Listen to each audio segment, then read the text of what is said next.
Magandang araw mga kaibigan. Pag-usapan pa rin natin ngayon yung viral video ni Pangulong Marcos Jr. na habang nag-i-speech siya in front of the families of slain soldiers, kitang-kita na dumudugo ang kanyang gums. So, ano ba ang cause nito? Ito si Mr. Rigoberto Tiglao, meron siyang post 1 hour ago. Sabi niya, is this a sign of kidney failure or coke use? So, coke. Hindi ko na klinaro basta coke. Isinare niya ang post ng VOBPH.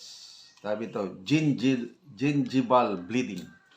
Sinerge ko anong gingival bleeding is, bleeding of the gums. Okay. Sa mga hindi pa nakapanood, pakita ko lang yung pagdurugo ng gums ng Pangulo habang nag-speech. Then, i-discuss natin, ano ba talaga ang dahilan? Bakit dumurugo ang gums ng isang tao?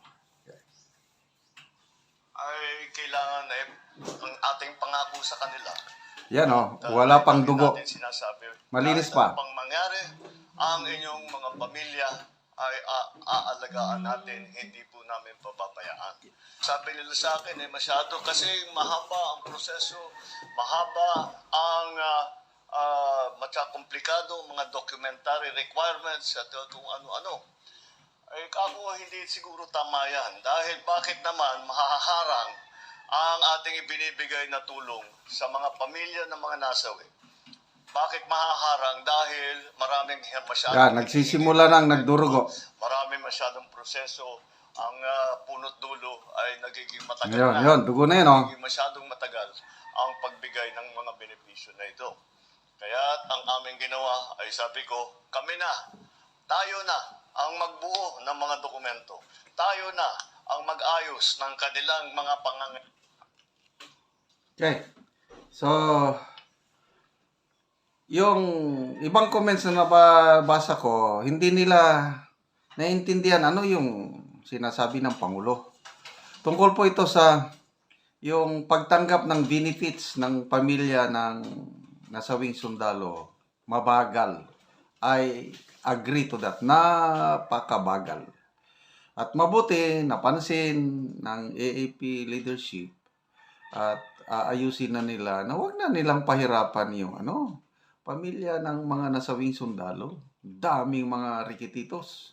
Marami pang nabibiktima ng mga byuda na namatay ang sundalo, yung misis, kapapalo up dyan sa kampo, sa Cabaginaldo, nabibiktima, pinagsasamantalaan. At ito, magandang ginawa ito ng Armed Forces na nakarating na sa atensyon ng Pangulo na paapurahin. Pabilisan ang proseso. Okay, so punta na tayo. Bakit nagdurugo ang gums ng isang tao? Ako, nakaranas na ko niyan. That was 2009, 2010, 2011 when I was assigned in Mindoro Island. Ang cause pala nitong bleeding gums, sign of poor health. That was the time before na yung lifestyle ko napakasama. Yung kain ako kung anong masasarap na pagkain, walang exercise, konting ulan lang, nagkakasipon, nagkakaubo, matagal gumaling, sige kong katik ng antibiotics. So, ngayon, nung nagka-pandemic, na-search ko na sign of poor health pala yung bleeding gums. Kaya, sinunod ko na yung mga payo para magkaroon ng malakas na immune system, exercise, healthy food. Ngayon, sa awa ng Diyos, wala na yung bleeding gums. Gingival bleeding. Okay. Ito ang na-search ko sa Google. Gingival bleeding or bleeding gums is a common sign of inflammation of the gums and can indicate other health problems if persistent. It is often caused by plaque buildup but can also be linked to brushing too hard, poor oral hygiene, or underlying medical conditions. Underlying yung mas malalim na dahilan. Okay. So, ito, periodontitis. Ito yung underlying condition niya. If gingivitis is left untreated, it can progress to periodontitis, a more severe form of gum disease that can cause bone loss, tooth loss, or leading to bleeding. Okay. Other medical conditions, hormonal changes, fluctuations in hormones, especially during pregnancy, puberty, sa mga babae naman. Vitamin deficiencies, vitamin C, blood disorder. Ito, kung mayroon kang bleeding gums, posible na connected ito sa blood disorder. Okay. Conditions like leukemia or platelet disorders can lead to increased bleeding, including from the gums. Diabetes, yun. Poorly controlled diabetes can increase the risk of gum disease and bleeding. Trauma, injury or trauma to the gums can cause bleeding. Smoking damages gum tissue and increase the risk of gum disease and bleeding. So, yun po ang na-search ko dito. Sana maliit na problema lang ito.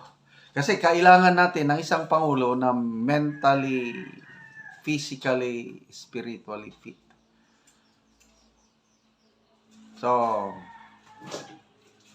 ito na, connected na ito sa napansin ni Dr. Gary C. I think 2 weeks ago, yung nagsasalita ang Pangulo, kitang-kita ni Dr. Gary C. na namamaga ang mukha ng Pangulo, discoloration of skin, teary eyes, hinihingal. So, sabi ni Dr. Gary C. is sign of poor health. So, ito, additional sign. Kasi nga, in a public gathering, kitang-kita na nagdurugo ang gums ng Pangulo. Sana maayos nila ito kagad. Okay, mga kaibigan, salamat sa inyong pagsubaybay sa ating channel. Nakakatulong kayo ng malaki sa tribong Talandig sa Bukidnon.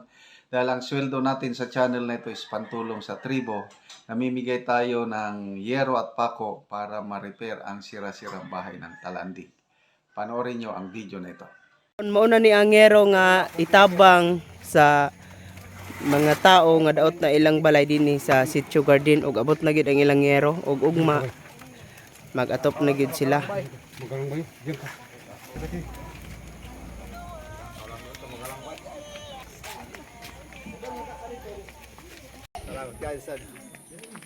Salamat kaayo sa kuan. Yero daw, ngunya.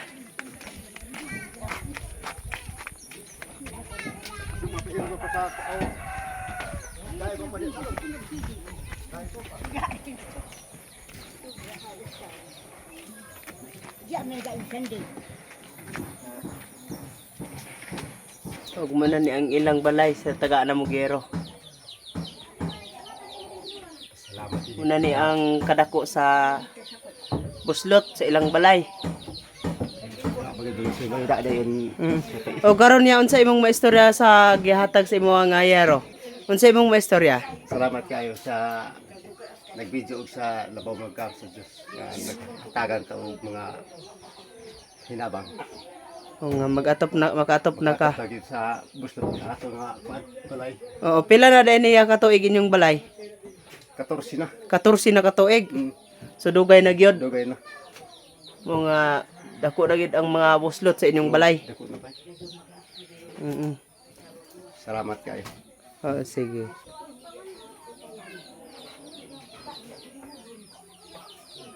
O muna ni sinanay ang natabangan og yero.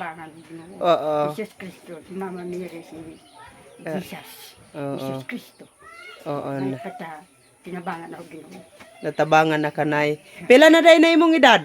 Ambot lang. To anak nining. 92? Ay, kuan na gid sina. Tigulang na gid kanay. So nagpasalamat si nanay nga natagaan siya Gero og sa Ginoo daw kang Kristo nga tabangan siya. Kang Ginoo gamahanan ka. Gamhanan ang Ginoo. O nanay, natabangan na ka. Salamat nanay. Oh, salamat. Oo.